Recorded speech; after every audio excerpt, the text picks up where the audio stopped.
UCLA versus Utah. What a good game this one is. Hey, some West Coast football. Here we go. Utah and UCLA.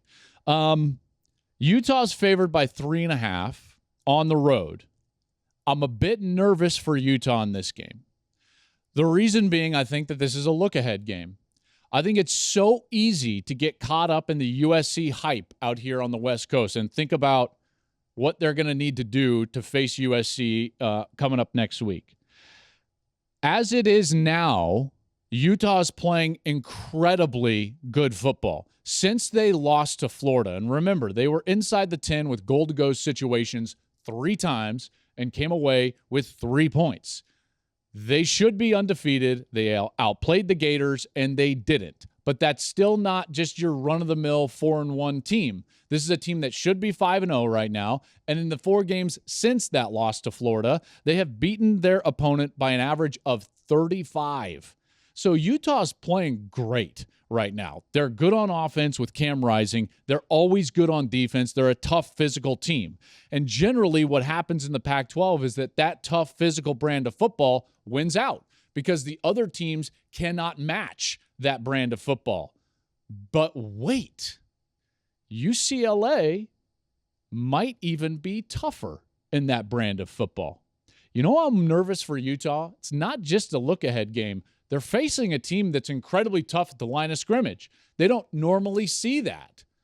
Okay? They struggled against a quarterback in Anthony Richardson at Florida that could move around, extend plays, and create. That's exactly what DTR can do for UCLA. Dorian Thompson-Robinson is playing great ball, great football.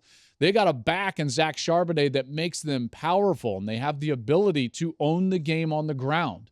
When you look at what Chip Kelly has built, nobody talks about it, but he inherited a program that was 11th out of 12 in the Pac-12 in rushing in 2017. And every year they've gotten better. 2018, they were 8th in the Pac-12. 2019, they were 6th in the Pac-12. And now in back-to-back years, they're 2nd. Last year they were 2nd. They're 2nd right now. They can run the rock. The difference is they can also stop the run on the defensive side this year. They're a lot tougher on defense than people want to give them credit for. They've got the best run defense in the Pac-12 right now, giving up only 2.5 yards per attempt.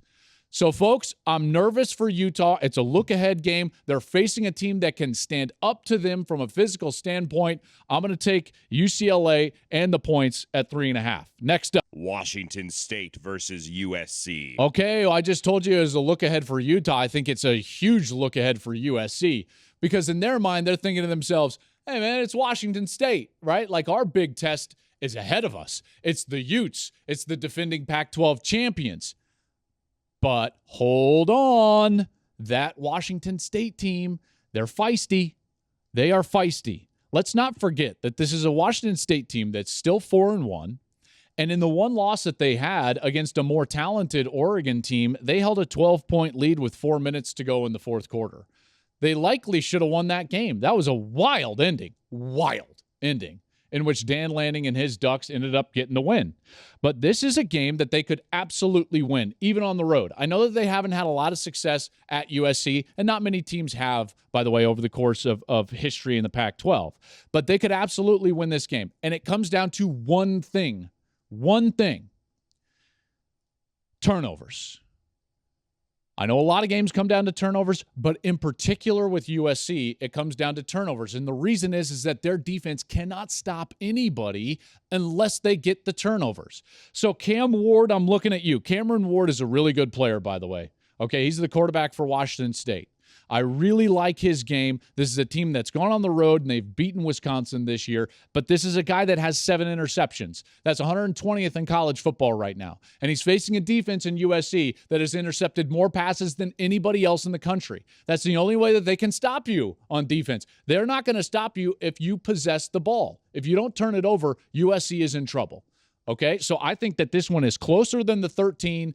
USC is favored by 13. That's too many. That's too many. I think it's a sloppy game from their offense. It's a look-ahead game for them. And if they don't get the turnovers, I think Cam Ward and the Washington State team is going to be closer than the 13. USC wins it late, but closer than the 13. Next. Hey, thanks for watching. If you enjoy that clip, make sure you click subscribe somewhere down here.